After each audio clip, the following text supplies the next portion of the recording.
Salve, salve, galerinha! Como é que você está por aí? Espero que muito bem, espero que você esteja aí, né, enfim, muito animado para a chegada da primeira fase da Federal do Paraná, que está se aproximando. Vamos lá, então, trocar uma ideiazinha sobre as obras literárias e na aula de hoje, galerinha, vamos falar, então, sobre um dos livros que entrou na lista de obras catalogadas neste corrente ano, ok? Então, chega junto, bora lá, vamos começar essa aulinha aí. Bom, meu nobre, minha querida, olha só, nesse ano aí de 2023, 2022, certo? Né, a obra que é uma das obras que entrou aí na nova lista de obras catalogadas da Federal do Paraná foi o romance Quarto, o romance não, né, o diário, certo? Quarto de Despejo da Carolina Maria de Jesus. O livro tem um subtítulo que é justamente Diário de uma Favelada, né, galera?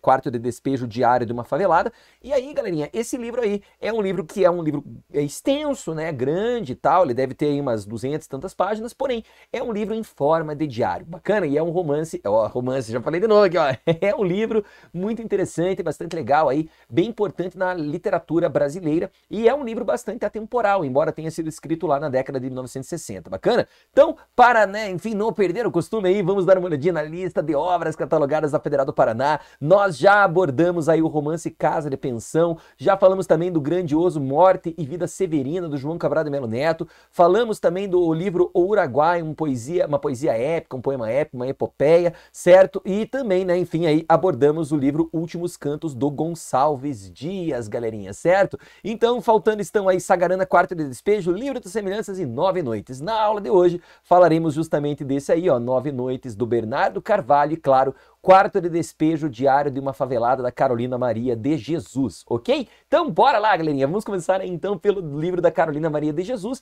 Livro esse, meus caros, que foi escrito lá no ano de 1960, tá legal? Então, ele pertence àquilo que seria conhecido como terceira geração modernista, tá legal?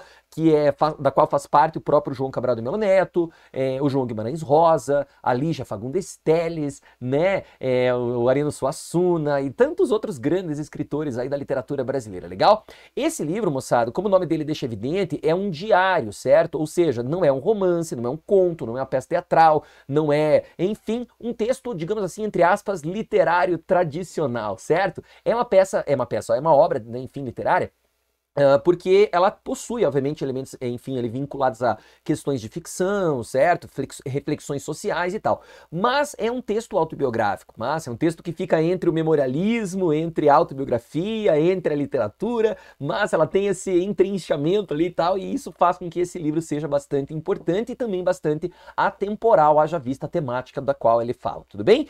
Essa obra, galera, é uma obra, então, escrita em forma de diário. Você vai ter ali a data, a Carolina escrevendo o livro, certo? E assim sucessivamente. O importante é lembrar aqui quem foi ela, o que ela escreveu e por que essa obra é importante, então bora começar a falar. Olha só, primeiramente, quem foi a Carolina na fila do pão, né, galerinha? A Carolina Maria de Jesus é uma escritora negra, certo? Ela é uma escritora que infelizmente sofreu muito preconceito, muito racismo, muita opressão, muita intolerância, não apenas por ser negra, tá aí a foto dela aí abaixo, mas ademais, ela também foi uma mulher que vivenciou na pele não apenas o racismo, a intolerância, mas toda sorte de outros tipos de preconceitos, segregações, marginalizações, violências, opressões e demais elementos ruins. Tadinha da Carolina Maria de Jesus. Veja, ela vivia, galera, numa favela, cujo nome é Favela do Canindé, legal? Que ficava perto, na época, do estádio da famigerada Portuguesa, legal? Grande time aí, né, enfim, de futebol do estado de São Paulo, que hoje em dia, infelizmente, não é tão grande assim.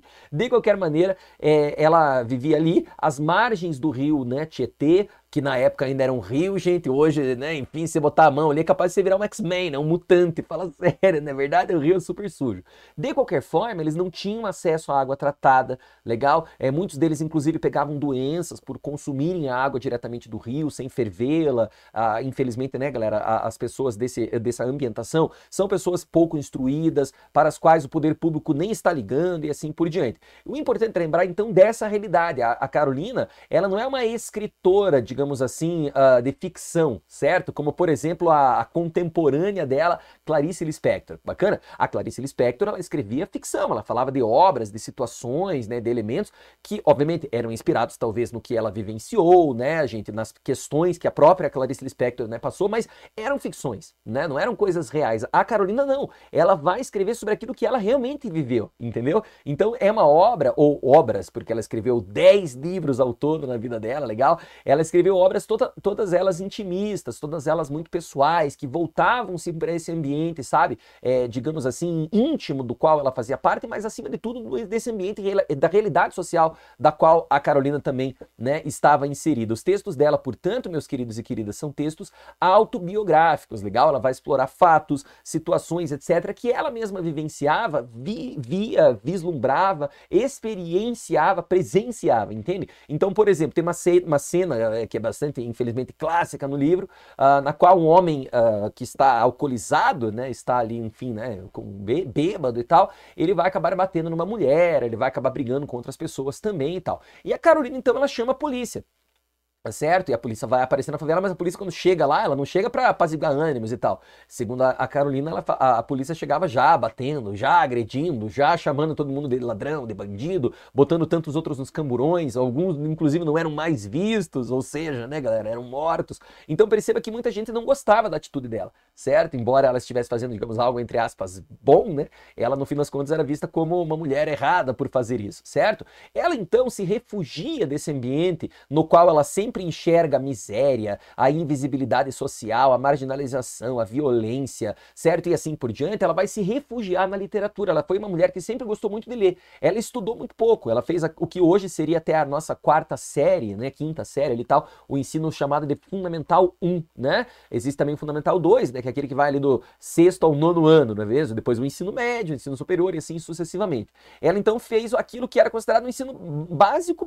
Ela mal sabia ler ao certo, direito, ela era semi-alfabetizada, muitas palavras ela escrevia errado, de fato, legal? E isso inclusive dá um charme todo especial para a obra.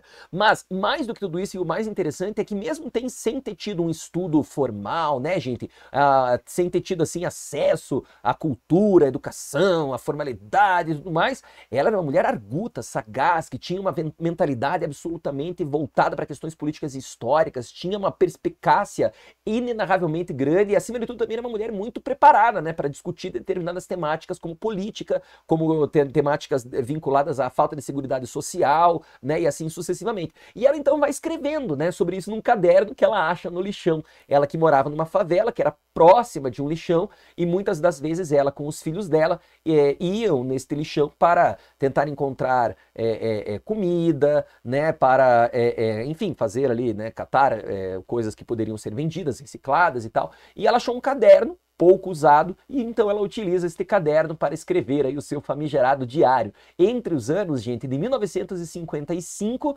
1954, para falar a verdade, e 1958, certo? Então é uns 4 anos, mais ou menos, aí, né, ela escrevendo, claro que obviamente não foi um caderno só, foram vários, né, depois ela vai acabar comprando, adquirindo outros e tal. De qualquer forma, ela vai escrever, mas sem a intenção de publicar. A Carolina, inclusive, falava que o que ela achava mais bonito em livros, né, é que ela enxergava na capa o nome do autor. Ela sonhava um dia poder ver, né, poder ter o nome dela também na capa de um livro e tal. Legal, né? E aí, gente, o que vai acabar acontecendo é que, uma certa feita, um jornalista cujo nome é Audálio Dantas, o Audálio que inclusive faleceu aí recentemente, né, ele morreu no ano de 2019, o Audálio Dantas, ele vai ser enviado pela Folha da Tarde, na época era chamado Folha da Tarde, hoje Folha de São Paulo, né? Então ele é um repórter desse jornal, ele é enviado para a favela do Canindé para fazer uma reportagem ali sobre a situação, da realidade social das pessoas que lá existiam, sobre, né, o desamparo daqueles indivíduos e tudo mais. E ele vai acabar encontrando a Carolina, entrevistando ela, assim, conversando com ela, sabe, despreocupadamente, digamos assim, sem maiores intenções, e ela também sem muitas, digamos assim, né, influências ali, acaba soltando que ela gosta de escrever, né, sobre essa realidade, que ela admira o trabalho do jornalista e tal. E ele se sente surpreendido, ele fala, poxa, que interessante, que bacana, e o que que a senhora escreve, né, como é que a senhora faz isso e tal. E ela despretensiosamente o leva para a casa dela, que era bem simples, tadinha, era uma casa bem humilde mesmo, né, e ela então mostra os cadernos para ele. Ele conta, depois procure na internet, tem um vídeo do Audálio Dantas contando isso, ele conta que quando ele leu as primeiras linhas, ele se deparou com um verdadeiro achado, né? Uma mina de ouro, como ele mesmo sugeriu. Não por conta do valor, que com certeza também é bastante significativo, né? Monetário e tal, mas pelo valor cultural, entende? Daquele elemento. E aí então ele fala para ela que ele vai, se ele pode levar aqueles cadernos, que ele quer mostrar para um editor dele, blá, blá, blá. E ela diz que não, tudo bem, né, e tal, ela tadinha. Ela relata nos próprios diários que ela fala que ela pensou que nunca mais fosse ver os cadernos dela, né, que imagina, onde aquele branco, que o Aldário Dantas era branco, onde que aquele branco ia querer alguma coisa com ela, né, uma mulher preta da favela e tal, legal, né? E bom, eis aí, né, galera, a história da Carolina. Bacana? Deu pra entender então que o livro, certo, tem toda essa realidade real mesmo, sabe? Todo esse aspecto voltado para uma realidade palpável, vivenciável mesmo, de uma pessoa que infelizmente estava numa situação de bastante inseguridade social lá na década de 1950 para 1960, beleza? Dito isso, então, queridos e queridas, olha só, o título do livro é Quarto de Despejo, e ninguém melhor que a própria Carolina Maria de Jesus para nos explicar por que raios ela deu esse título aí para o seu livro, certo? Ela diz assim, ó, ela fala: em 1948, quando começaram a demolir as casas térreas para construir os edifícios, nós, os pobres, que residimos nas habitações coletivas, fomos despejados e ficamos residindo debaixo das pontes. É por isso que eu denomino que a favela é o quarto de despejo de uma cidade. Nós, os pobres, somos os trastes velhos. Tadinha, né, gente? Que horrível e que atual, convenhamos também, né? A favela, então, para a Carolina Maria de Jesus, é vista como o lugar onde você despeja as coisas, certo? O lugar onde as pessoas despejadas vão parar, certo? É como se fosse um lixão, literalmente, mas um lixo humano, né? Um lixão ali, não, enfim, ali um aterro sanitário, mas um aterro de pessoas que são enterradas vivas numa realidade social extremamente desfavorável a elas, né? Que horrível. Mas que atual ao mesmo tempo. E que grande sacada aí, né? Da Carolina Maria de Jesus, porque o título, ele é extremamente pontual, né? Ele é absolutamente ali imprescindível, digamos assim, para você entender a história, tudo bem? Então, ó, dá para entender que ela, a Carolina, né? Ela residia em habitações coletivas, os famigerados, né? Os famosos cortiços lá da década de 1930, 40, 50, legal? Existiam, inclusive, também desde o século XIX, lembra? O famoso livro do Aloysio Azevedo chamado O Cortiço, nada mais é também do que, né, um exemplo disso. O fato é, gente, que muitas cidades, no Rio de Janeiro isso aconteceu muito antes, ainda no século XIX, no início do século XX. Em outras cidades, é claro, obviamente isso foi, né, acontecendo depois. Em São Paulo, onde vivia Carolina Maria de Jesus, esses cortiços, essas habitações coletivas, elas começaram a ser demolidas, elas começaram a, digamos assim, ser higienizadas, que era um termo infelizmente utilizado pela época lá, né? Ali pela década de 30, né? A partir da década de 30. E claro, isso continuou, né? Enfim, nos anos seguintes. A Carolina, ela nasceu em Minas Gerais, veio com os pais dela para São Paulo, o pai dela acaba, né, enfim, falecendo, acaba fugindo, acaba indo comprar cigarro, ninguém sabe o certo, ela vive apenas com a mãe. Depois a mãe dela acaba morrendo também, ela então vai viver com uma familiar, e ela então nessa situação, nesse cortiço, olha aí, ó, esses cortiços acabam sendo demolidos para a construção de edifícios, e essas pessoas ficam sem ter onde morar, muitas foram virar moradores de rua, ó, embaixo das pontes, e tantas outras então construíram casas com o que conseguiam, restos de material de construção e coisa do tipo. Nunca era de alvenaria essas casas, lembre disso, eram casas de madeira, casas de compensado, certo? Casas, enfim, do que desse para se fazer uma casa, né? E aí começou-se então o processo de favelização em São Paulo, certo? Da qual aí a Carolina fez parte, legal? Dito isso, gente, ó, o diário de uma favelada, certo? É isso mesmo, um diário, massa. O título do livro é Quarto de Despejo e o subtítulo é esse, Diário de uma Favelada, legal? Então a estrutura do diário, ela remonta à ideia de ser isso um texto literário ou de ser isso um texto de memórias, né? Então é interessante isso porque isso já foi cobrado em outras bancas, a ACAF já cobrou Carolina Maria de Jesus, outros vestibulares do estado do Paraná também, estado de São Paulo. Então muitas perguntas que foram feitas vincularam-se a essa perspectiva, sabe? A essa prerrogativa. O livro é um diário, o livro é um texto literário ou um livro é um texto memorialístico, entende? Então muitas pessoas, né, galera, tiveram essa perspectiva, né, galerinha, dentro da ideologia aí do livro chamado, né, Diário de uma Favelada, da Carolina Maria de Jesus, beleza? Bem, o livro tem um retrato muito fiel, ele mimetiza bastante esse cotidiano, certo? Então ele vai ter muitas marcas de oralidade, mas é uma oralidade bem oral, sacou? Bem vinculada aí à coloquialidade. A Carolina, inclusive, escreve palavras de formas, digamos assim, não preconizadas pela gramática normativa, entende? Não que estão erradas, né? Mas é que isso reflete bem duas coisas. Primeiro, esse ambiente, infelizmente, do qual a Carolina faz parte, que é um ambiente de extrema vulnerabilidade social. Mas mais do que isso também, a ideia da própria Carolina não ter tido, infelizmente, acesso a uma educação formal, né? Como eu te disse antes, ela fez a escola, ela frequentou a escola até o básico do básico possível ali, não é mesmo? E então muitas palavras vão ter isso. Mas além disso, ela vai falar principalmente desse contexto, desse cotidiano, sabe? Vivenciado pelas pessoas que estão ali na favela. Não apenas ela, mas os filhos dela, os vizinhos dela, os amigos dela, entende? Então a ideia da invisibilidade, certo? Da falta de, digamos assim, direitos assegurados, né? A questão da pobreza mesmo, da miséria, da fome e tal, e tantas outras situações, elas não vão ser apenas ficcionais, né? Elas vão literalmente serem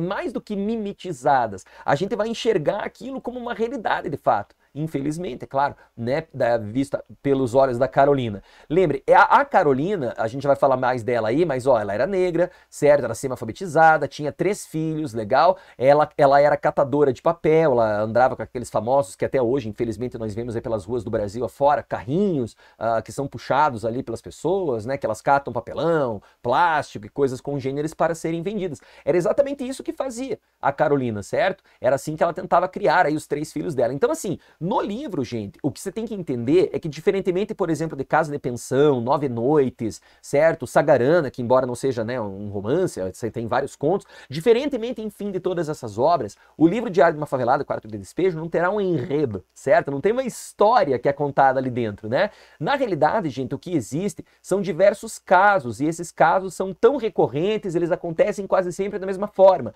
Ela acorda pela manhã, vai até a única torneira que existe na favela para pegar água, existe uma fila, obviamente, interminável de pessoas que vão, obviamente, pegar água ali. A água não é uma água limpa, certo? Ela precisa ser fervida, às vezes ela vem muito lodosa, muito suja mesmo, então ela tem que ser decantada. Cara, é horrível. Então ela vai pegar água, depois ela volta, ela dá banho para as crianças, ela dá água para as crianças, às vezes as crianças não têm o que comer, então ela não dá nada para as crianças, ela veste as crianças, tenta levar as crianças para a escola, só que as crianças não têm sapato para ir para a escola, entende? Depois ela vai trabalhar sem comer, entendeu? Esse é o diário dela. Sabe? Essa é a vida. Só que esse cotidiano, gradativamente, ele vai desgastando, ele vai cansando. Você vai percebendo que a Carolina vai ficando cada vez menos, digamos assim, não vou dizer feliz, porque eu acho que ela nunca foi, né, com essa realidade, mas menos, sabe, assim, com vontade, né, de narrar essa realidade, legal? Então essa luta diária da Carolina, não apenas para pegar água, para comer, mas enfim, para sobreviver, certo, nessa realidade. A fome, o desespero, a angústia existencial por conta de não ter o que dar de comer para os filhos e tampouco né, o ter o que comer. A violência banalizada, né, gente? Cenas de agressões, até mesmo assassinatos, mortes, mulheres que apanham, violência doméstica, certo? Tudo isso é a depravação. Às vezes há lá um carnaval, uma coisa assim, então há cenas de sexo explícito no meio da rua, ela tira os filhos dela daquela situação, entende? O alcoolismo, lembra, nesse momento ainda não existem drogas mais pesadas, né? A droga, digamos assim, principal é o álcool, não é mesmo? Nesse ambiente, ainda bem, né? Dos males o menor, mas mesmo assim o álcool também traz muitos, né, faz muitos estragos. Então toda essa realidade é sempre recorrente, sempre acontece a mesma coisa, sabe? Vai ter uma festa, o pessoal tá animado, daqui a pouco ficam muito animados demais, entende? Muitos fazem sexo explícito no meio da rua, outros ficam bêbados e começam a brigar, alguém puxa uma faca, alguém morre, a polícia aparece, entendeu? No outro dia ela tem que pegar água, trabalhar, ela tá com fome, ou seja, não tem uma história que é contada. Nós literalmente acompanhamos o relato dessa mulher durante o quê? Uns 3, 4 anos de sua vida. E o que nós percebemos é que, com o passar lento e derradeiro do tempo, a ideia de que há essa enfatização de uma realidade opressiva extremamente dura da Carolina Maria de Jesus, que infelizmente não consegue fugir, certo? Não consegue, né, sair desse ambiente, legal? O enredo, portanto, né, entre aspas, se é que ele existe, na verdade, está muito associado a esse lance memorialístico, certo? A essa ideia do diário mesmo, legal? Ou seja, ela fala, dia tal, aconteceu tal coisa, às vezes é o dia qual, daí é um pouquinho maior. Mas dentro dessas reflexões, né, ela vai construindo uma certa fabulação. Embora não exista uma fabulação ficcional, ela vai falando de elementos temáticos, galera, que são recorrentes, né, e são vivenciados, claro, por ela, que é uma espécie, digamos assim, de protagonista da história, bem como os filhos dela e também os vizinhos e outras pessoas que eventualmente vão surgindo aí, tá legal? Dentro desse suposto, portanto, enredo, gente, o que nós percebemos são análises e críticas sociais. Ela vai falar mal dos políticos da época, não políticos apenas locais, ela fala dos vereadores, dos prefeitos, do governador, do presidente, entende? Então ela vai mostrar como na prática ela, na Carolina, é de fato despejada, sacou? Ela é jogada fora, certo? Como se fosse um lixo qualquer e não reciclável ainda por cima, dentro desse ambiente social do qual ela faz parte. Esse lance do desamparo, da segregação, da desumanização dos moradores dessa realidade que ela está inserida, a favela do Canindé, lembra que eu tinha te falado antes? Então, é isso que é o tema, no fim das contas, dessa obra, certo? Não existe um enredo, uma história propriamente dita com começo, meio e fim, mas existe essa preocupação da Carolina em mostrar o que realmente acontece ali, fazer, como eu disse antes, reflexões políticas acerca dessa história, dessa realidade, tudo bem? Então, eis aí, né, meu caro e minha querida, o ambiente, tá legal? No qual a história se constrói, tudo bem? É dessa maneira aí, então, que o livro Quarto de Despejo, o livro Diário de uma Favelada, ele é construído. Lembre, ele não é um romance, certo? Não é um conto, então não dá pra gente dizer que existe efetivamente um enredo, por isso que eu coloquei entre aspas. Por outro lado, há sim uma história, digamos assim, contada, que entremeia e que acaba alinhavando, acaba amarrando todos os dias desse diário, todos os anos desse diário, todos os meses, semanas e tal, numa ideia só. E essa ideia é isso que eu falei agora: a fome, a miséria, o desamparo, a desumanização, a violência, entende? Então é isso que vai, digamos assim, demover a Carolina a escrever. Ela usa a literatura não apenas como uma válvula de escape para os seus próprios problemas existenciais, mas acima de tudo como um elemento que é uma arma contra essa realidade dura, entende? Da qual ela faz parte. Massa? Então a literatura dela funciona aí dessa forma.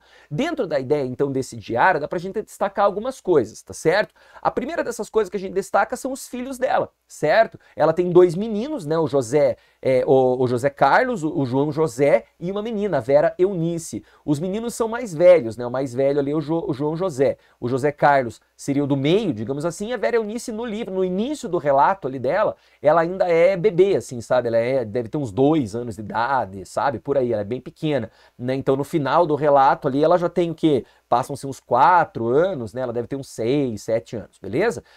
O João José, no início ali da história, ele deve ter uns 11 anos por aí, então no final ele já é adolescente. O José Carlos deve ter uns 8 por aí, então no final ele também já é, né, adolescente, beleza? Então a ideia é essa, tá certo, gente? Ela vive na favela, massa, do Canindé, certo? Com esses 3 filhos, a casa tem apenas um cômodo, legal? Ela fez uma espécie de divisão dentro da casa para os filhos dela ali e tal, e um para ela, né? Ela fez uma casinha bonitinha, digamos assim, né? Mas ela não tem chão, não tem piso, é chão batido, é terra, né? As paredes não são de alvenaria, de tijolos, são paredes de papelão, né? Do que ela conseguisse fazer as paredes, entende? Então ela retrata várias vezes. Choveu muito forte lá, e São Paulo é uma cidade que, né, galera, acontece bastante isso. Choveu muito forte, pronto, o telhado caiu, uma parede despencou, ela tem que ir lá arrumar, às vezes isso acontece no meio da madrugada, às vezes quando esfria, e São Paulo também é uma cidade que faz frio, né, gente? Ela fala que os filhos né, não sentem os dedos dos pés, mas a filha dela tá sempre gripada, tá sempre constipada, entendeu? Então é uma realidade horrível para essas crianças, entendeu? Elas não têm os direitos delas assegurados, né? Os filhos mais velhos, o João José e o José Carlos, eles frequentam a escola, certo? E a Carolina faz questão, assim, ela exige mesmo que a escola é algo, eles podem ter o que comer, mas ir pra escola eles vão, entendeu? É tipo isso que ela pensa, e ela tá certa no fim das contas, convenhamos. Mas, por exemplo, o João José, que é o mais velho, como ele cresceu e tal, ele não tem mais um sapato que sirva nele. O sapato que era o dele, ele passa pro irmão mais novo, que, né, ainda serve ali o tênis nele. E aí ele vai pra escola sem nada, ele vai descalço, né, e obviamente sofre bullying, né, enfim, as crianças, como é que é, né, já foi criança um dia, ficam falando algo do tipo, olha aí, não tem nem um chinelo, não tem um sapato, e ele não quer mais ir pra escola. E ela não tem o que fazer, porque não adianta ele reclamar na escola. O que vai acontecer? Nada. Ela é, né, gente, uma mulher invisível, entende? Socialmente falando. Coitada da Carolina, convenhamos. E o que rola, então, portanto, é que a escola passa a ser vista como um elemento quase supérfluo, entendeu? Numa realidade como aquela. Mas a educação, a segurança que o conhecimento pode trazer, como diria o Paulo Freire, né, a libertação que ela pode proporcionar, ela não é vista como algo palpável para essa realidade dessas crianças. O João José e o José Carlos acham que a escola é algo né, assim, sem sentido. Inclusive, o João José larga a escola, legal? A Carolina fica super indignada com isso. E o local onde eles vivem também, galera, reforça esse fato. É difícil eles irem para a escola, entende? É um local perigoso, há muitas pessoas ali que não são, digamos assim, né, necessariamente boas, é que você me entende. Então, a ideia é que esse ambiente de despejos, né, mostra bem isso. O despejo ali não é apenas o da pessoa, do ser em si, mas o das suas esperanças, dos seus sonhos,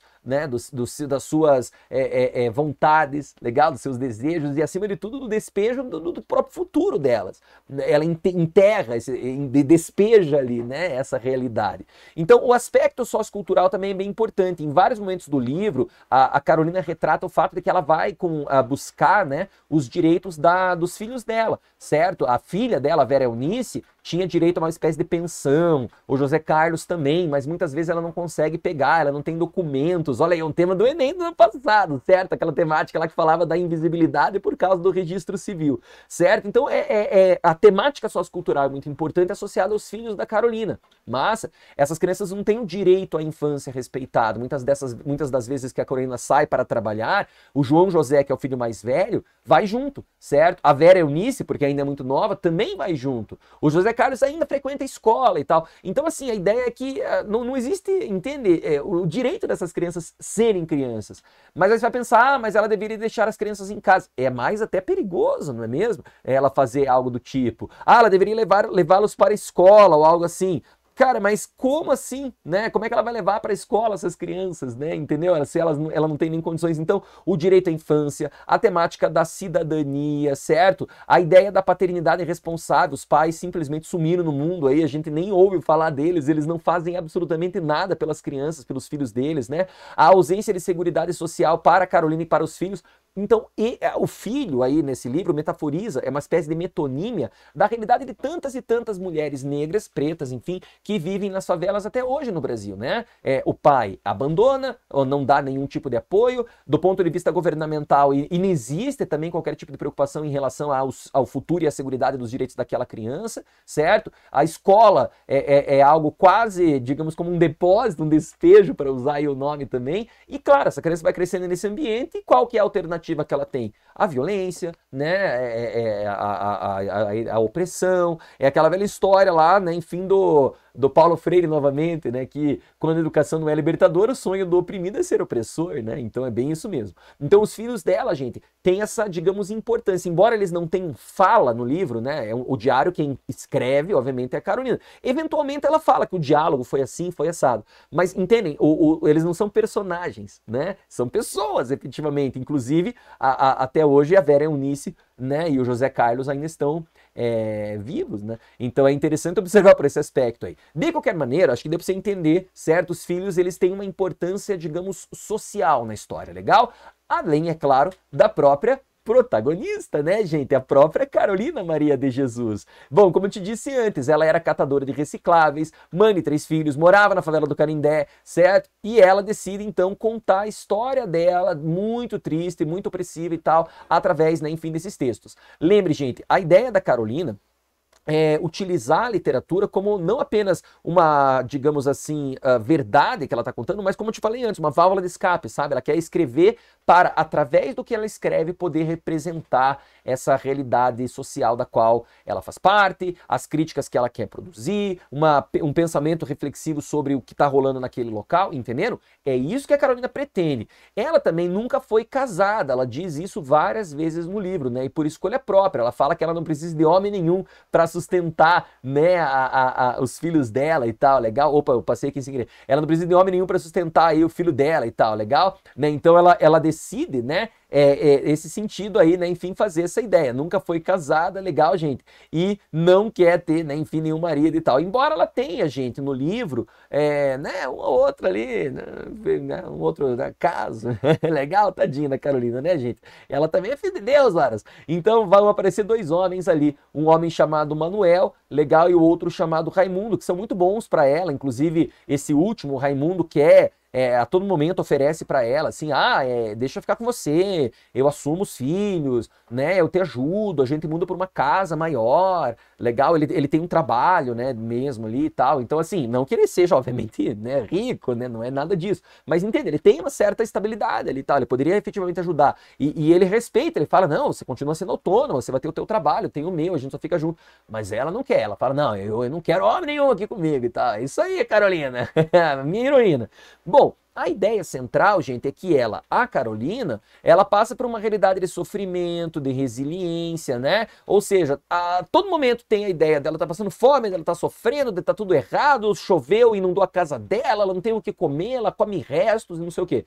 Ao mesmo tempo em que ela resiste, ela escreve, às vezes o dia é um pouco melhor, quando o céu tá limpo ela gosta de olhar as estrelas, bonitinho, né? Ela tem, assim, a literatura dela, o texto dela, gente, tem uma certa poeticidade, sabe? É quase, às vezes, beira ali, dialoga, brinca, flerta um pouco com a prosa poética, isso é muito bonito, é muito legal. E é justamente nesse contexto que essa vida extremamente árdua da Carolina, né? E dos filhos dela, né? E da filha também, vão funcionar não como um enredo, como eu te falei antes, não é mesmo? Mas como um pano de fundo, gente, que faz com que a gente, já sabendo dessa realidade, nós tentemos de alguma forma, sabe, ter esperança de que as coisas vão melhorar no final. Mas elas não melhoram, né, gente? É claro, obviamente, assim, ó, dando aqui um spoiler, que nem é tanto spoiler assim, quando a Carolina Maria de Jesus, ela entrega lá esses manuscritos dos cadernos e coisa e tal para o Audálio Dantas, a Carolina se torna famosa, inclusive, né, enfim, assim, bastante conhecida nessa época, vai tirar foto com a Clarice Lispector, vai sair em jornais da época, dar entrevistas e tudo mais. Ganha muito dinheiro, claro, não muito dinheiro, mas o suficiente para sair da favela, né? E aí ela vai comprar uma casa de alvenaria, tanto que esse é o nome de outro romance, de outro diário que ela escreve, Casa de Alvenaria, certo? Tem o volume 1 e o volume 2, inclusive. Mas assim, as coisas não melhoram, sabe, gente? Infelizmente, você sabe como é que são, né? As coisas para pessoas que, infelizmente, são oprimidas sempre, por causa do tom da pele, por exemplo, que é o caso dela. Inclusive, até hoje, gente, as netas da Carolina Maria de Jesus, filhas da Vera Eunice, que é a filha dela, são mulheres que não têm algo muito, uma vida muito diferente. Depois vá no YouTube e procure lá as netas dela falando. Elas dizem que elas, as netas hoje, vivem um quarto de despejo parte 2, certo? Uma delas, inclusive, mora numa favela, faz bicos aqui e acolá, já passou fome durante muito tempo, entende? Então, as coisas não melhoram da noite para o dia para pessoas como a Carolina Maria de Jesus. Talvez, infelizmente, justamente por conta de como a sociedade está organizada e da maneira como ela verticalizadamente, né, gera poder e, digamos, obediência e aquela coisa toda, nunca vai permitir que isso aconteça, né? Que droga, no fim das contas. Então é triste, sacou? Né? Ver essa realidade da Carolina Maria de Jesus. Gente, ela tem uma sensibilidade ética enorme. Ela é uma mulher muito, como eu te falei antes, sagaz, muito perspicaz, muito inteligente, certo? Ela tem uma frase no livro, várias que eu vou mostrar pra você, essa é uma delas, que ela diz assim, ó, a cidade é a sala de visitas, a favela, o quarto de despejo, né? Então ela diz que a cidade é a sala de visitas, é onde você leva, onde é que você leva as visitas na tua casa? Não é no quarto da bagunça, sempre tem, né, na nossa casa um lugar ali no qual a gente deixa uma baguncinha, as roupas jogadas, né, coisa normal, é normal, né, gente, todo mundo faz isso, mas a sala da casa, nossa, você passa paninho, você tira o pozinho, você limpa, faz aspiradorzinho, né, você limpa, porque geralmente é ali que você recebe teus amigos, teus familiares, então você quer que fique bonitinho, não é verdade? É mais ou menos isso que ela mostra, a cidade, as ruas são limpas, tem segurança, tem policiais.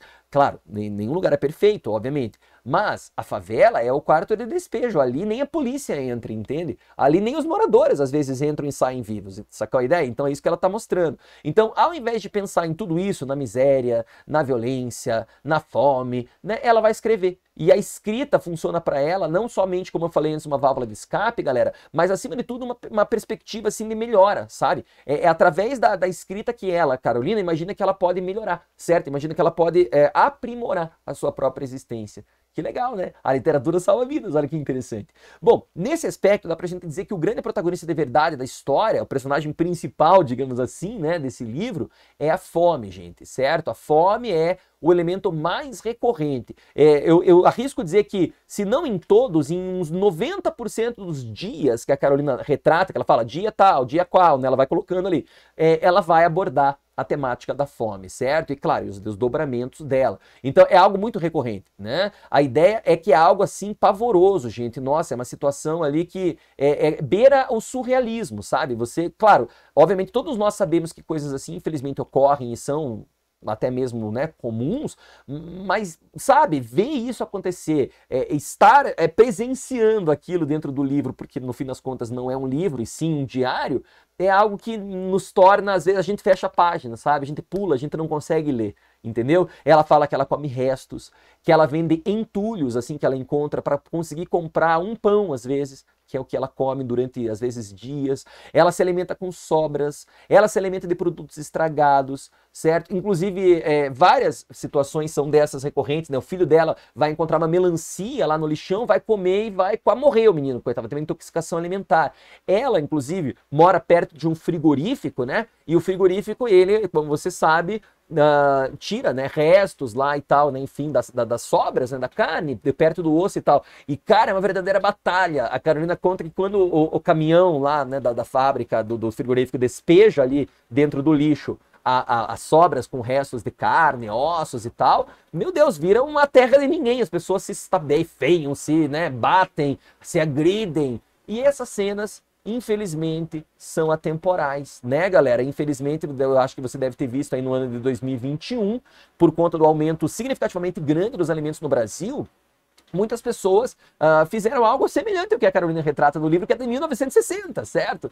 Um caminhão lá do Rio de Janeiro despejou restos também de né, cortes de comida lá, de carne e tal, com, né, ossos e etc. E as pessoas, meu Deus, se digladiavam ali para pegar aquilo para poder ter o que comer, né? Então é interessante observar, é interessante e ao mesmo tempo abismante, assim, né, a gente se torna alguém perplexo ao enxergar essa realidade, é algo absurdo, enfim, enxergar isso como algo atemporal, mas é isso que acontece, né? Então a Carolina fica doente, fica fraca, se alimenta com restos e sobras, né? A violência é algo assim que é quase natural ali, né? A inflação é uma temática comum, ela fala várias vezes que o açúcar subiu. Como assim que o açúcar subiu? Né? Porque ela conta que ela mesma trabalhou, né? Ela lembra disso como boia fria, cortando cana e tal, e ela sabe, né, que o açúcar é produzido a partir daquilo. E ela falava que os canaviais, eles eram intermináveis, eles eram coisas assim, era um mar verde que existia. E como assim que o açúcar era caro, né? Como é que pode e tal? De certa forma, né, gente? Claro, obviamente, guardando aí as questões macroeconômicas e todos os outros gastos de produção, mas dá para entender o que ela está dizendo. Nós somos um país muito rico do ponto de vista de terra fértil, de clima, né? Não era para a gente passar fome, pelo menos isso, não é mesmo? Mas é isso que ela fala no seu livro. Legal, gente? Boa. Então a ideia da fome, infelizmente, é algo recorrente. Ela mesmo pergunta várias vezes no livro, ó, será que Deus sabe que os favelados passam fome? Perceba aí que é, de novo, algo atemporal, né? Olha aí, ó, ela diz assim, o custo de vida nos obriga a não ter nojo de nada. Temos que imitar os animais. Ela escreve animais, tá vendo ali, ó, os animais. Legal? Então a ideia é uma vez, uma certa feita lá durante o livro, ela vai dizer que ela recebe de presente, certo? De uma pessoa, uma carne embrulhada num papel, assim, sabe? Numa folha. E a pessoa fala para ela, ó, abre depois, né? Quando você estiver em casa para comer, não sei o que, pedacinho de carne, para te ajudar. E ela, poxa, muito obrigado e tal. E ela abre, gente. Nossa, de uma forma sádica, a pessoa deu para Carolina um rato morto. Imagine, ao invés de um pedaço de carne. Então, ainda tem que se lidar com isso, né? Como se ser pobre fosse uma espécie de crime, não é verdade? A aporofobia é isso, né? A ideia de uma fobia, praticamente, ali e tal, né, com pobres. Isso acontece ainda hoje, não é mesmo? É algo muito atemporal. Então percebam o quanto a fome é quase um personagem desse livro, certo? E é a partir daí que a Carolina começa a fazer várias reflexões sociais sobre muitos dos problemas estruturais vivenciados pelo Brasil ainda hoje. Além da miséria, da fome, da violência, do racismo, da invisibilidade social, da ausência de direitos básicos, temos também a temática da própria, digamos assim, configuração de como a violência financia crimes contra mulheres, certo? A Carolina liga para a polícia, porque ela vê a esposa e não sei quem apanhando, a polícia chega lá, prende o marido. Aí a mulher que estava apanhando vem tirar satisfações com a Carolina, chamando ela de intrometida, dizendo, onde já se viu, né? Porque a gente tava discutindo, ela fala, mas você tava apanhando, você ia morrer, o cara ia te matar. Ela, e agora, o que eu vou fazer? Ele tá preso, não vai trabalhar, a gente vai comer o quê? Ou seja, a mulher que estava apanhando, Claro, obviamente, não estava gostando da situação, não é isso que eu quero dizer, mas ela enxerga aquilo como algo, digamos, pelo qual ela tem que pagar a alimentação dela, sabe? Tipo, tá, eu vou apanhar agora, mas pelo menos esse cara vai trazer comida para mim e para os meus filhos, entendeu? Olha que nível, né, galera, que chega aí a reflexão social da qual o diário fala, certo? A violência contra a mulher, portanto, é um tema também. Agora, as reflexões políticas, galera, são muito, muito, muito comuns, né? Elas aparecem muito mesmo no livro. É interessantíssimo ver esse aspecto. Uma mulher que vive numa favela, que não teve muito acesso, né, à educação formal, certo? Que, portanto, não tem ali um conhecimento, digamos assim, de política, né, exacerbado. Ela tem uma consciência política muito maior do que muitas pessoas que votam na atualidade. Muitas pessoas que suposta e pseudo, né, enfim, discutem ali a ideia da política. Massa. Ela diz, por exemplo, que os vereadores aparecem na favela de 4 em 4 anos para pedir votos, que no rádio, ela na época, lembra, não existia tanto assim a televisão, né? Ela escuta no rádio o presidente falando de um mundo que ela não vê, certo? Que o Brasil era um país maravilhoso, que não sei o que lá. Ela falava, mas será que ele sabe? Claro, ela está ironizando. Será que ele sabe que nós estamos aqui na favela ouvindo esses absurdos e não sei o quê? Então ela mostra que muitos políticos têm, muitos governantes têm uma preocupação cosmética, assim, sabe? Do tipo, aquelas atitudes paliativas, que não vão melhorar a realidade das pessoas. É aquela velha história, você vai ensinar o cara a pescar ou você vai entregar o peixe para ele, entendeu? É tipo isso. E é bem exatamente a mesma realidade social, galerinha, que acontece até hoje em muitas favelas por aí, né? Olha aí, ó, 2, né, ou 3 frases aqui importantes da Carolina também, olha aí, ó, ela diz assim: a democracia está perdendo os seus adeptos. No nosso país, tudo está enfraquecendo. O dinheiro é fraco, a democracia é fraca e os políticos fraquíssimos. E tudo que está fraco morre um dia. Gente do céu, parece que a Carolina escreveu essa primeira frase, né, assim, na nossa realidade, né, de uns 10 anos para cá, não é mesmo? É muito atual. Tá tudo fraco, os políticos fracos, as políticas fracas, certo? O dinheiro fraco. E tudo que é fraco morre um dia. Será que a democracia morre? Olha aí, ó. Genial, cara. Olha aí, ó. Outra frase que também tá nesse livro. Ela diz assim: na minha opinião, os atacadistas, aqui eu faço um parênteses, não são os atacadistas iguais os de hoje, tá, gente? Aqueles grandes mercados, atacadão, né, que compra por varejo e tal. Aqui, nesse caso, ela tá se referindo àquelas empresas que eram como se fossem fábricas, né, na época, assim. Por exemplo, sei lá, você tinha uma fábrica de biscoitos, por exemplo, certo? Então você podia ir nessa fábrica lá e sempre tinha sobra, né? Cai no chão, sei lá, algum produto não saiu como esperado. Então esses caras davam alimentos, né? Esses atacadistas às vezes doavam, mas claro, no mais das vezes eles cobravam, né? Obviamente, eles vendiam. E eles falavam assim, ó: na minha opinião, os atacadistas de São Paulo estão se divertindo com o povo igual o César quando torturava os cristãos. Só que o César da atualidade supera o César do passado. Os outros eram perseguidos pela fé, nós pela fome. Nossa, genial, né, gente? Que droga. Olha aí, ó, de fato, né, eles eram perseguidos pela fome, tinham que se sujeitar, infelizmente, a uma realidade como aquela, na qual eles eram explorados e praticamente tratados como se fossem lixo mesmo, certo? É o que acontece várias vezes com a Carolina Maria de Jesus. Agora a minha frase preferida desse livro, gente, que eu acho genial, eu digo ela sempre, utilizei em várias redações, faz parte aí de quem sou, é essa daqui, ó: o povo brasileiro só é feliz quando está dormindo. Genial, né, galera? É muito genial. O povo brasileiro só é feliz quando está dormindo. Ela dizia que quando dormia ela não sentia fome e que, portanto, para ela, o melhor momento do dia era quando ela dormia e o pior, quando ela acordava. Tadinha da Carolina, né, galera? Bom, deu para entender, eu acho, né, que essa temática legal social, da fome, da Carolina e tudo mais, galerinha, elas enquadram o livro como uma obra social, uma obra de engajamento, porém não é uma obra literária. Tá menos para um texto literário e tá mais para uma reflexão memorialística sobre a existência social do Brasil naquela época. Tudo bem, galerinha? Essa é a grande sacada, é a grande temática, né, desse livro tão importante aí que se chama Diário de uma Favelada, Quarto de Despejo. Eu espero e acredito que você também espere que, infelizmente, né, que felizmente, né, nos próximos anos aí, políticas públicas, seja de qual governo for, sejam eficazes e possam retirar essas pessoas dessa linha tão desumanizadora, tão tétrica que é a linha da fome. Embora nós esperemos algo assim, convenhamos, infelizmente, acreditamos que isso não se concretizará, e não por causa do governo A, do B ou do C, mas pela própria configuração da nossa realidade, do nosso tecido social, né? Que absurdo. Como diria Carolina Maria de Jesus, o povo brasileiro só é feliz quando está dormindo. Genial, né, gurizada? Vamos falar a verdade.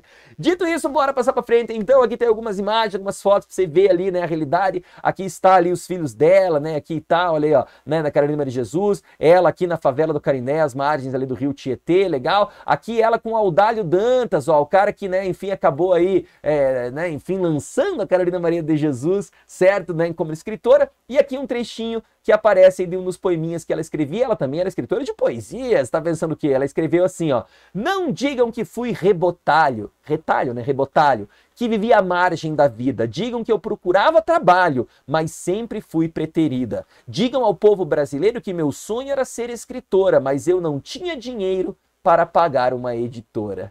Cara, que genial, né? Bom, grande Carolina, certo? Grande obra, gente. Acho que uma das melhores escolhas dos últimos tempos da Federal do Paraná. É um livro que você tem que ler não para o vestibular, mas sim para a vida, galerinha. Leiam essa obra que eu tenho certeza que vocês vão curtir bastante aí, ok? É isso aí. Vamos pra frente, então. Bora falar agora do nobilário, né? Bernardo Carvalho, galera. Olha aí, ó. Esse aqui sim, o romance, escrito lá no ano de 2005, galerinha, pertencente, portanto, ao movimento literário do pós-modernismo, certo? Aí você vai me perguntar, mas Éder, o que é o pós-modernismo? Galera, o pós-modernismo é uma literatura da atualidade, legal? É aquilo que é feito hoje. O Bernardo Carvalho, por exemplo, é um escritor que está vivo, escreve inclusive crônicas aí e tal, para jornais, né, e tal. Legal? É um livro bastante atual, portanto, ok? Então bora lá, né? Vamos falar desse romance aí. Esse romance, galerinha, o romance, né, enfim, chamado Nove Noites, é um livro que tem uma estrutura fragmentária. E isso é super comum na literatura chamada de pós-moderna. Se você pegar grandes escritores da atualidade, sei lá, o Domingos Pellegrini, né, você pegar o Cristóvão Teza, enfim, o próprio Bernardo Carvalho, legal, a Ana Maria Machado, certo? Reticências, né, galera? Senão eu ficar falando nomes aqui até o ano que vem, a gente vai ver que isso acontece bastante, a fragmentação do enredo, a estrutura fragmentária, legal? Nesse livro nós vamos ter dois, entre aspas, enredos paralelos, e é um enredo alinear, isso é um enredo digressivo, você começa aqui, depois vai para o futuro, depois volta para o passado, depois vem presente, depois volta para o passado, entendeu? Ele vai fazendo esse ping-pong, assim, ó, entre os tempos ali, né, da história. Esse livro, galerinha, é um romance metaficcional, ó. O que significa isso? Inclusive, essa é uma característica bem importante da literatura também pós-moderna, tá certo? Não que isso não tenha acontecido em outros movimentos literários também, mas na pós-modernidade isso é bastante comum. A metaficção é uma ficção baseada na realidade. Claro, é ficção, entendeu?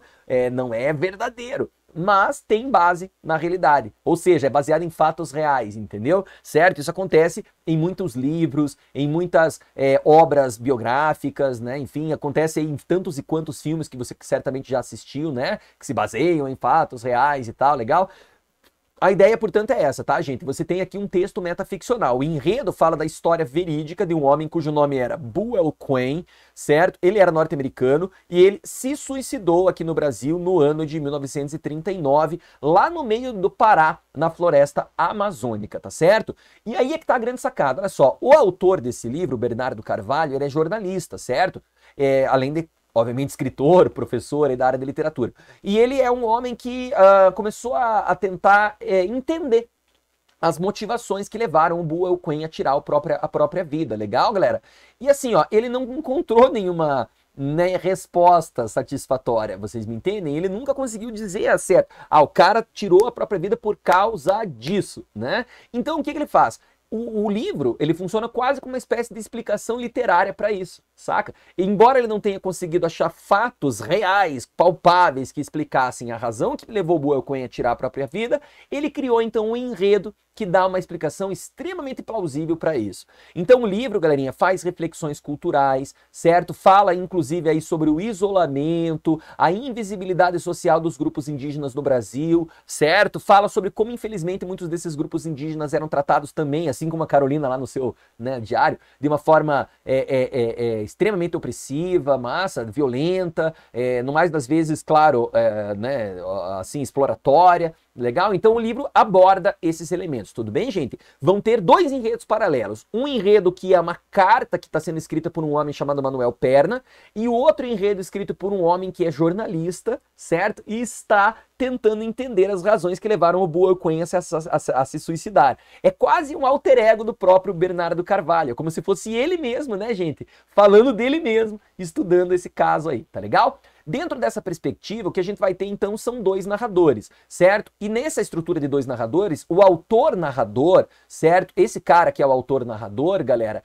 ele é o cara que é o narrador onisciente, narra em terceira pessoa, certo? Tem vários diálogos. Como eu te disse, ó, a gente vai ter uma linha muito tênue entre narrador e autor. Lembre sempre que, embora a linha seja tênue, ela está lá. Tá legal? O narrador não é o autor não é o narrador, são entidades diferentes, tá certo? O próprio Bernardo Carvalho fala que ele leu aí sobre a história do Buell Quinn no ano de 2001 e ele entrou em contato com essa história e tentou, e ficou assim intrigado, tentou entender, foi atrás, ele ficou tipo 1 ano e meio estudando esse caso, imerso em documentos e etc. E ele nunca chegou a uma conclusão plausível, tudo bem? O que ele vai fazer então? O outro narrador do livro, galera, é um cara chamado Manuel Perna. Esse homem realmente existiu também. Ele foi um dos homens que viveu com o Buell Quinn lá na expedição. O Buell Quinn, né, enfim, já adiantando um fato que eu vou falar daqui a pouquinho, ele era antropólogo, ele estudava comunidades indígenas, né, galera, coisas do gênero. Ele foi lá para o Pará para estudar um grupo de índios que estavam isolados, chamados Craô. Certo? Era uma tribo de índios Craola. Legal? E aí o que rola é que esse cara, Manuel Perna, na vida real, existiu. Ele era um dos, digamos assim, guias, certo? Da expedição do Buell Quinn. Bacana? Só que no romance, galera, ele não é o mesmo cara da vida real, você tá entendendo? No livro aqui, ele tem um estilo que lembra muito um cronista. Ele faz muitas análises psicológicas. E no livro, galera, embora ele seja um personagem, né, real, ele é ficcionalizado. Ele tá escrevendo uma carta extremamente grande na qual ele busca entender por que o Buell Quinn efetivamente tirou a própria vida, legal? Quando ele narra, galera, aparecem trechos escritos em itálico no romance, legal? Então é importantão você lembrar disso, ó. Tudo que está em itálico no livro, quem está narrando é o Manuel Perna, tá? Tudo que não está em itálico, tem diálogos e etc., é o autor-personagem, o autor-narrador que não tem nome, tá legal? Esse autor-narrador não tem nome, é o narrador apenas, tá legal? O Manuel Perna é o cara que tá em itálico ali dentro da história. Tranquilão? Deu pra entender isso legal? Dito isso então, gente boa, vamos trocar uma ideia sobre as cartas. O que acontece? O Buell Quinn, lá em 1939, ele tá indo nessa expedição junto com outras pessoas, claro, né? O tal do Manuel Perna também, tá todo mundo ali no meio da floresta e tal. E eles passam, então, 9 dias e 9 noites, obviamente, né? Até que um belo dia, um rapaz chega, né? Enfim, vindo lá, sabe Deus onde lá e tal. Ele veio super rápido, tentou seguir os caras com cartas que deveriam ser, com uma carta, perdão, que deveria ser entregue, certo, para o Buell Quinn, assim, impreterivelmente. E aí ele entrega essa carta. O Manuel Perna relata que após ler essa carta, certo, o Buell Quinn ficou em estado assim catatônico, sabe? Ele ficou muito mexido, aquela carta o desestabilizou de uma forma inenarravelmente grande, ele virou um homem assim diferente depois que leu essa carta que ele recebeu. Então, o que o Buell Quinn faz? Ele pega bom, né? Papel e caneta, certo? E escreve 7 cartas, legal, gente? E ele escreve essas 7 cartas apenas para os homens da família dele e para os amigos brasileiros que ele tinha. Inclusive, uma das pessoas que vai aparecer aí no livro, né? É uma antropóloga brasileira e tal, que trabalha na Universidade Federal do Rio de Janeiro, que era na época a capital do Brasil, muito amiga dele, né? Heloísa Alberto Torres e tal, ela existiu de verdade também. E aí o que acontece? Depois que ele escreve essas 7 cartas, ele entrega essas cartas para aquele piá que tinha, né, vindo trazer a carta para ele, entrega a carta, os caras continuam a expedição, na noite seguinte o Buell Quinn se mata. Ele se suicida, ele se enforca numa árvore, legal? Então assim, ó, no desejo, né, galera, de entender as razões que levaram o Buell Quinn a se suicidar, o autor-narrador, lembre, o cara que está pesquisando a história do Buell Quinn, o Bernardo Carvalho, ele vai ter acesso a 4 dessas cartas, legal? Sobre as outras 3 cartas, ele apenas adivinha, ele apenas elucubra, ele especula, ele acredita que elas podem dizer isso ou aquilo. Numa das cartas, o Buell Quinn afirma, ó, que ele tá triste, que os pais dele se separaram e tal. Então, ó, esse pode ter sido um dos motivos que levou ele ao suicídio. Lembre, nessa época, infelizmente ou felizmente, né, as pessoas não se divorciavam, legal? Existia, obviamente, o divórcio, né, gente? Mas não era uma coisa recorrente, nem tampouco comum, muito menos ainda algo considerado adequado, vamos dizer, usar esse termo aí, legal? Né? Noutra carta, ele vai dizer para a Heloísa Alberto Torres, que era aquela antropóloga brasileira, lembra que eu te falei que trabalhava lá na Universidade Federal do Rio de Janeiro, muito amiga dele e tal. que ele tá com uma doença contagiosa, certo? Isso era comum, né, gente, na época, eles entravam nas matas, não existiam tantas vacinas, a medicina não era igual a de hoje, não é mesmo? Então, obviamente, muitos deles contraíam, de fato, doenças, muitas vezes, efetivamente mesmo contagiosas, legal? Pode ter sido isso, quem sabe, não é mesmo? Que levou o Buell Quinn a se suicidar, ele poderia ter aí uma doença contagiosa, não queria matar outras pessoas e acabou se matando. Quem sabe, né? Questões, então, galera, familiares podem ter desestabilizado o Buell Quinn, legal? Então, isso pode ter levado ele ao suicídio. Mas foi isso que levou? Foi uma questão familiar? Foi a doença contagiosa? Foi os pais se separarem? Será que teve a ver com algum amor dele, né? Um romance? Ninguém sabe, né? Então, gente, a ideia é que essas 4 cartas que o narrador tem acesso não dizem absolutamente nada, legal? São cartas banais, são cartas que não dizem absolutamente porcaria nenhuma sobre as motivações que levaram efetivamente o Buell Quinn a tirar a própria vida, legal? O que vai acontecer então? Veja, existirão, portanto, 7 cartas. 4 o narrador teve acesso. As outras 3, ele acaba, dessas últimas 3, meio que especulando o que pode acontecer. Então, o livro funciona como uma espécie de 8ª carta, entende? Essa carta está sendo escrita pelo Manuel Perna, está narrada em itálico. E ele sempre começa a carta com a expressão: isso é para quando você vier, isso é para quando você vier, certo? Para quando você vier, quem você? Quem será esse você? Esse você, certo, se refere a nós, próprios leitores, mas o próprio autor, narrador, que vai desejar descobrir o que motivou, legal, a história, que levou aí o Buell Quinn ao suicídio. É, portanto, essa 8ª carta, claro que ela não é uma 8ª carta, obviamente, né, gente, é apenas um recurso literário que está sendo utilizado pelo escritor, mas ela funciona justamente como isso mesmo, um recurso literário, certo, que mostra que a pesquisa, ela é menor, a pesquisa não é tão importante quanto a ficção. A ficção sim consegue trazer respostas muito melhores, muito mais plausíveis, muito mais eficazes, né, do que a própria pesquisa que o tal do narrador protagonista ali, narrador autor, do narrador personagem fez. Então assim, ele tenta procurar causas para a morte do Buell Quinn, nem que essas causas, galera, sejam ficcionais, tá entendendo? As causas não importam, o que importa é que exista uma explicação, nem que essa explicação seja uma mentira. E o que é uma mentira se não uma tentativa de criar uma verdade, ainda que não efetivamente plausível, não é mesmo? Já diria aí o nosso grande filósofo Immanuel Kant. Então a ideia é que a forma como o narrador, certo, tá explorando o livro, a gente percebe que ele vai lá, ele viaja, ele tenta encontrar pessoas da época do Buell Quinn. A história se passa, galera, no início ali dos anos 2000, certo?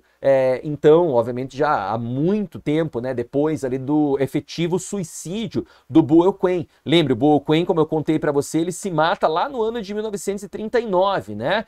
E o livro tá se passando ali no ano 2000, no ano 2001, por aí. Ou seja, 62, né? 63, eu não sou muito mais, 62, ó. 62 anos depois, certo? Meu Deus, são muitos anos depois, tipo 6 décadas. Mas é claro, sempre tem alguém que tá vivo ainda, né? Que escutou uma história aqui, uma história lá e coisa e tal. Então esse autor, ele vai atrás dessas pequenas pistas. Só que todas elas levam a lugar algum, né? Porque imagine, gente, já passou muito tempo. E outra, as poucas pessoas que estavam com o Buell Quinn na mata naquele dia, todas elas já tinham morrido. Apenas um índio que estava lá junto, que era uma espécie de guia, era bem jovem na época, ele era meio piazão, ele estava vivo ainda, certo? E esse cara pode ter alguma resposta, né? Quem sabe?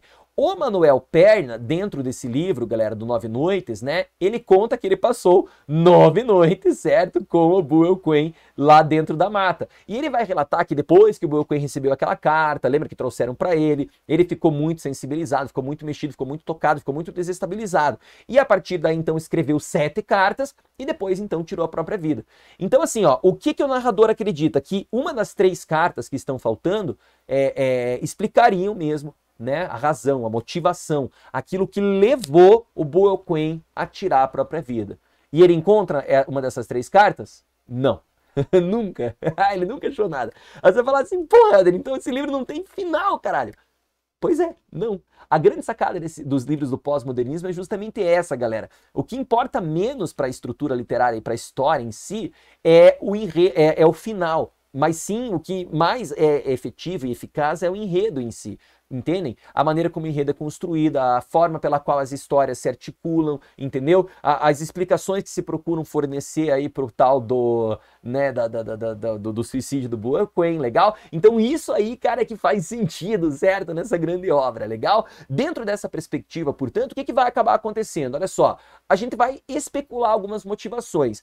Enquanto a gente está lendo a carta, a gente tem uma linha de raciocínio. Enquanto o autor, narrador está explorando, né, está tentando investigar, a gente tem outra linha de raciocínio. Então nós somos, enquanto leitores, induzidos a acreditar ou nessa ou naquela história, entenderam?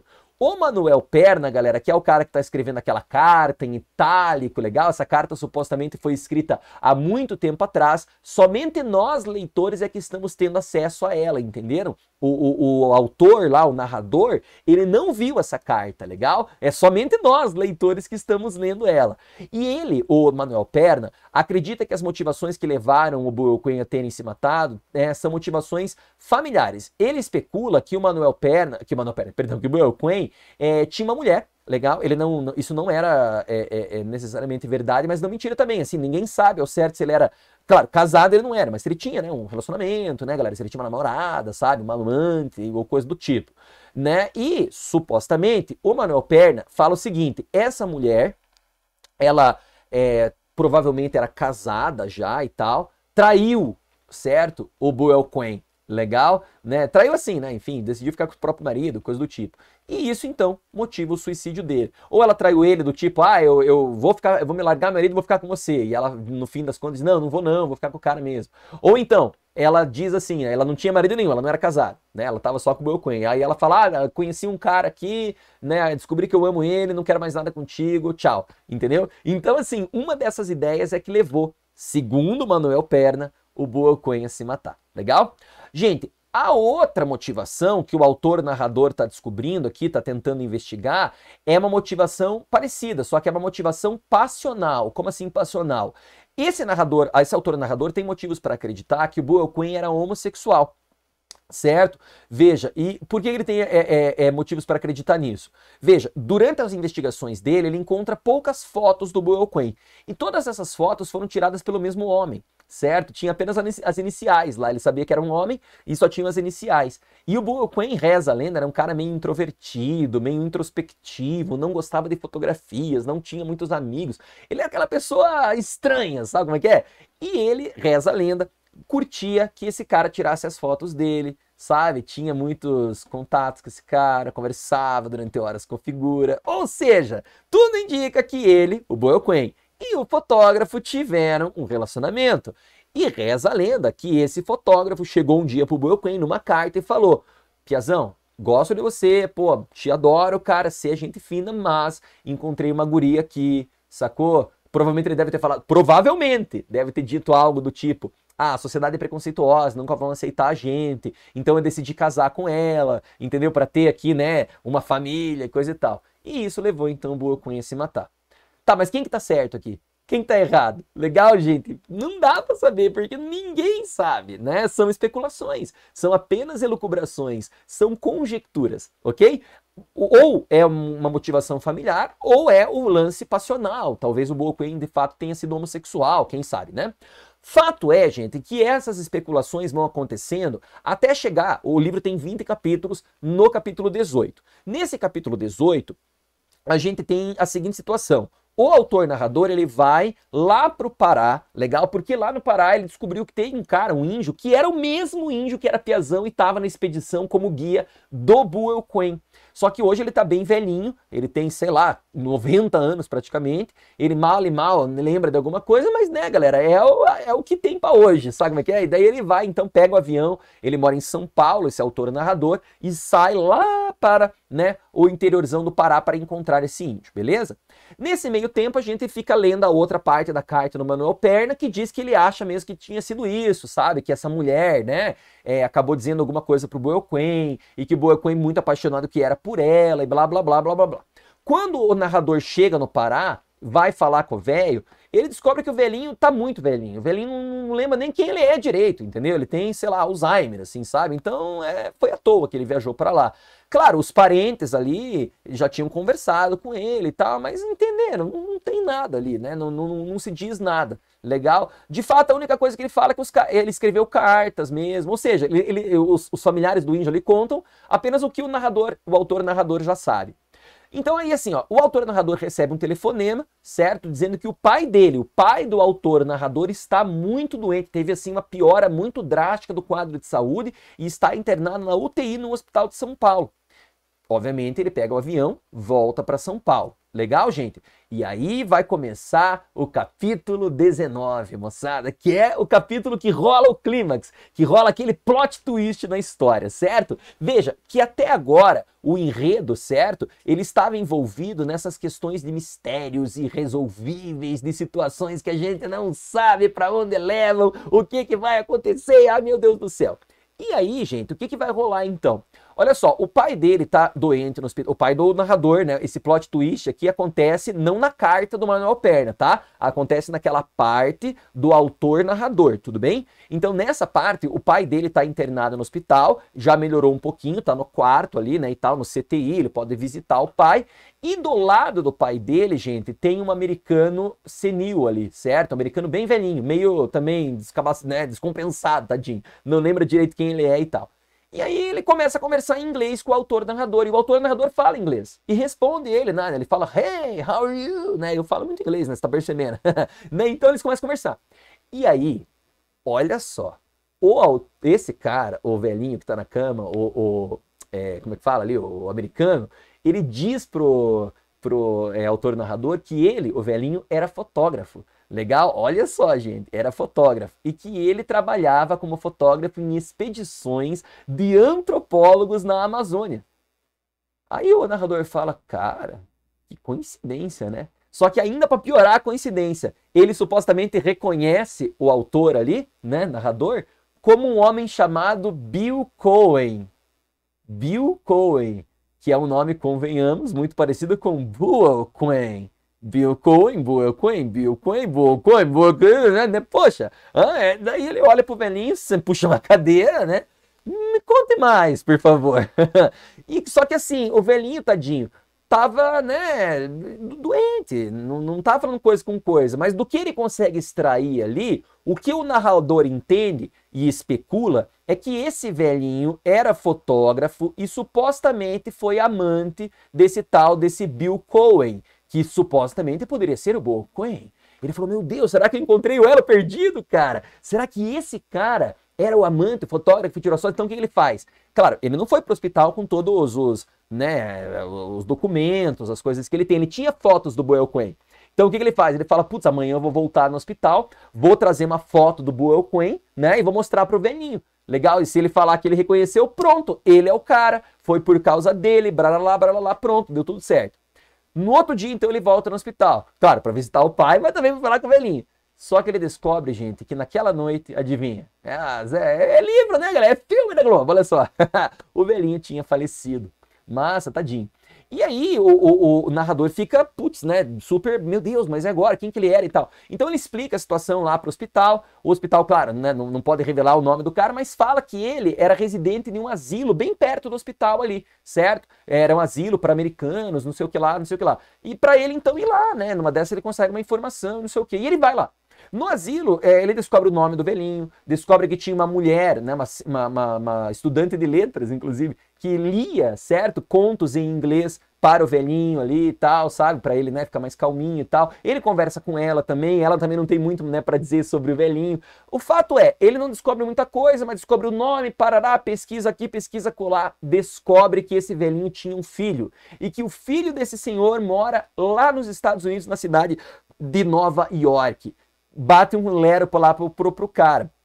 Imagina, o cara não vai atender um telefonema do Brasil. Então ele manda um e-mail explicando a história, sabe? Falando que ele é um jornalista, que ele sabe, descobriu, claro que ele não conta que ele conheceu o pai do cara no hospital, né? Senão vai ficar estranho. Ele fala assim, né, que o pai dele era um fotógrafo super conhecido no Brasil, né? Dá um miguelão ali, né? E que ele estuda as fotografias e que se porventura ele não teria algumas fotos, porque o que ele queria, o autor narrador? Ver se o velhinho tinha alguma foto do Buell Cohen.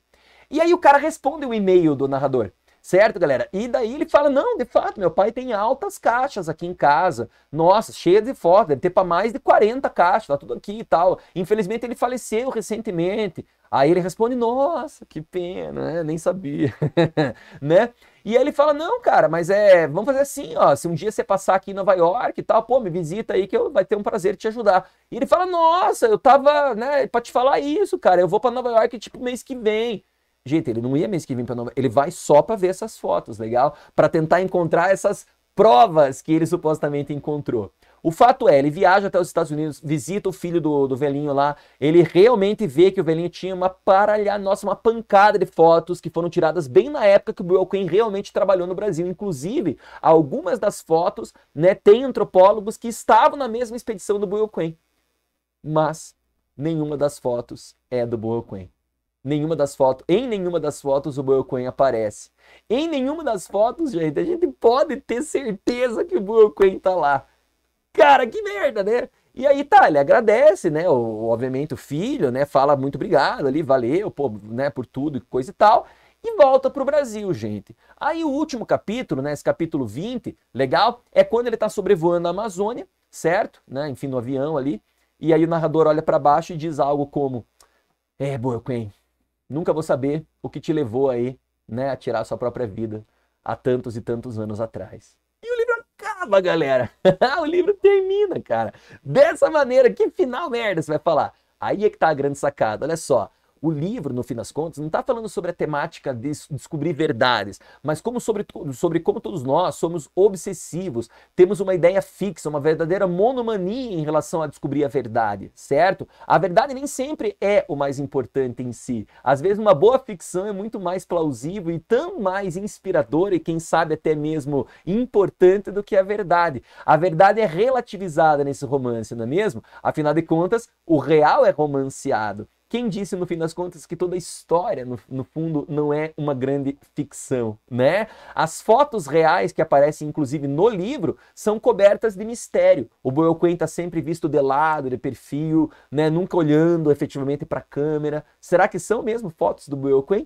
Quem sabe, né? Então, assim, para nós entendermos a realidade, a melhor forma de fazermos isso, gente, é usarmos a ficção. Está aí, ó, uma das grandes lições da pós-modernidade em relação à história da nossa humanidade, não é mesmo? Veja, as grandes religiões são pautadas em histórias ficcionais, certo? O próprio conhecimento que temos do passado é, no fundo, um conhecimento ficcionalizado da nossa própria história. A nossa própria biografia, a nossa própria história de vida é uma grande ficção para nós mesmos. Muitos dos fatos dos quais nós nos lembramos, dos quais nós temos saudades, dos quais nós presentificamos na nossa mente sempre, no fundo não foram tão impactantes ou importantes assim. Nós é quem os fazemos, né, mais importantes. Então, às vezes, para entender a realidade, é muito melhor usar a ficção do que a própria realidade em si, né? Veja aí que o livro também toca num assunto muito importante até agora, né, galera, que é a temática da homossexualidade na sociedade moderna, de como, infelizmente, direitos associados, né, a esse grupo são muito desrespeitados, sobre como, enfim, a homossexualidade é encarada como um problema, né, infelizmente, pela sociedade, legal? E o pós-modernismo tá aí, né, galerinha, para mostrar que esse livro é um romance sem resolução, sem conclusão, assim como na nossa própria visão de mundo. Não tem uma solução para a nossa cosmovisão e a nossa existência. Por que estamos aqui? O que faremos depois? Não sabemos. O importante não é isso, e sim ficcionalizar formas de tentar entender melhor quem somos e para onde iremos. Genial esse livro nesse sentido, né? Com isso, galera, terminamos aí, enfim, de falar então do 9 Noites e terminamos também esse nosso encontro aí, né, enfim, de hoje. Então, galerinha, é isso aí. Eu espero que você tenha curtido e gostado, entendido e apreciado aí a nossa aulinha, que ela tenha sido bem legal aí para você, né? E que você tenha entendido bem aí os dois livros dos quais eu falei hoje, Diário de uma Favelada, Quarto de Despejo e também 9 Noites, beleza? No próximo encontro, então, a gente fala das duas obras que faltam aí da Federal do Paraná, certo? Pra gente terminar aí essa grande lista de livros. Muito obrigado, se cuidem, grande abraço, até mais. Tchau!